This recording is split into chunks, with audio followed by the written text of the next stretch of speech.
Je vais répondre aux questions que tu m'as posées sur l'hypnose, des choses que tu crois et qui sont fausses. L'hypnotiseur prend le contrôle, c'est faux. Ton inconscient garde le contrôle, il ne te fera jamais faire ou jamais enregistrer ce qui retient dangereux pour toi.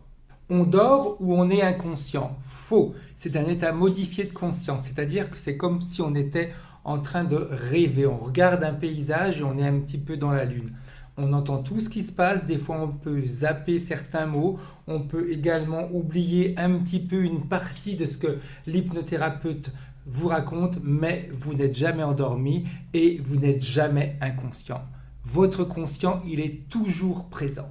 On peut rester bloqué en hypnose. Là aussi, c'est faux. Si l'hypnothérapeute arrête de parler, automatiquement votre inconscient, à un moment donné, va vous faire ouvrir les yeux ou alors il vous fait plonger dans un sommeil tout à fait basique et à un moment donné, vous sortirez d'hypnose. C'est même plus sortir d'hypnose, vous allez vous réveiller.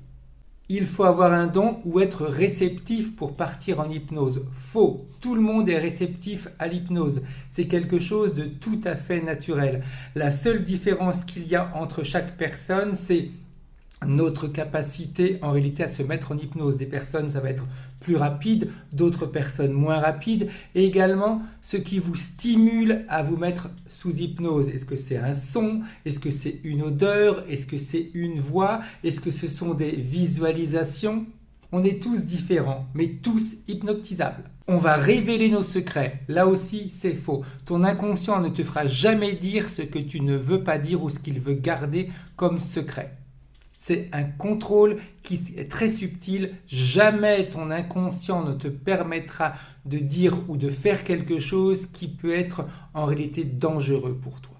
L'hypnose est une solution magique et instantanée. Faux. C'est une collaboration entre ton conscient, ton inconscient et un réapprentissage. C'est-à-dire que ton inconscient va mettre en place de nouveaux synapses, de nouveaux mécanismes, mais consciemment, il va falloir également que toi aussi tu fasses un petit effort, un travail pour aller modifier tes comportements et accepter ce que tu vas ressentir parce que ce sont des ressentis. On ressent que ce comportement-là n'est plus juste. Il y en a un autre qui est en place qui est beaucoup plus juste. À nous maintenant, après, d'accepter et bien d'utiliser ce nouveau comportement. Moi, je fais toujours cet exemple. On imagine, on va ensemble acheter de nouveaux vêtements, on met les nouveaux vêtements dans votre armoire, mais les vieux vêtements sont toujours là. Consciemment, vous pouvez décider d'utiliser toujours les vieux vêtements ou alors les nouveaux vêtements. Les nouveaux vêtements, c'est ceux qui ont été créés durant la séance d'hypnose. À vous de décider. On ne doit pas bouger, on ne doit pas parler parce que sinon ça ne fonctionne pas. Faux, votre corps est parfaitement libre de faire ce que vous voulez. Ça n'a aucune interférence sur la séance.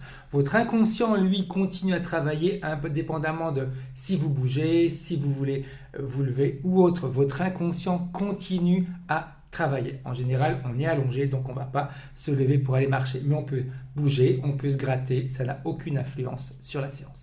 L'hypnose, ça fonctionne uniquement si on y croit. Faux.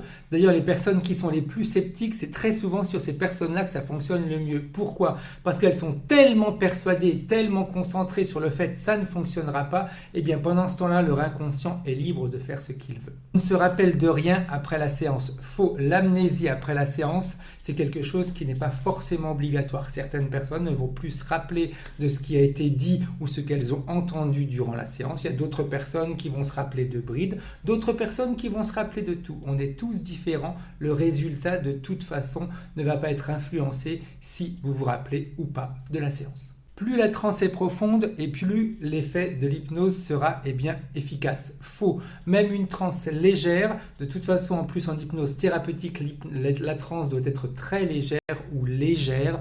Pourquoi? Parce que vous devez avoir les deux parties qui fonctionnent, conscient et inconscient. Ils se relaient tous les deux et ça permet d'avoir des prises de conscience sur des choses que vous ne connaissiez pas et des prises d'inconscience sur des choses que vous allez modifier. Donc non, la transe n'est pas forcément profonde. D'ailleurs, les transes profondes, ce sont pour l'hypnose de spectacle.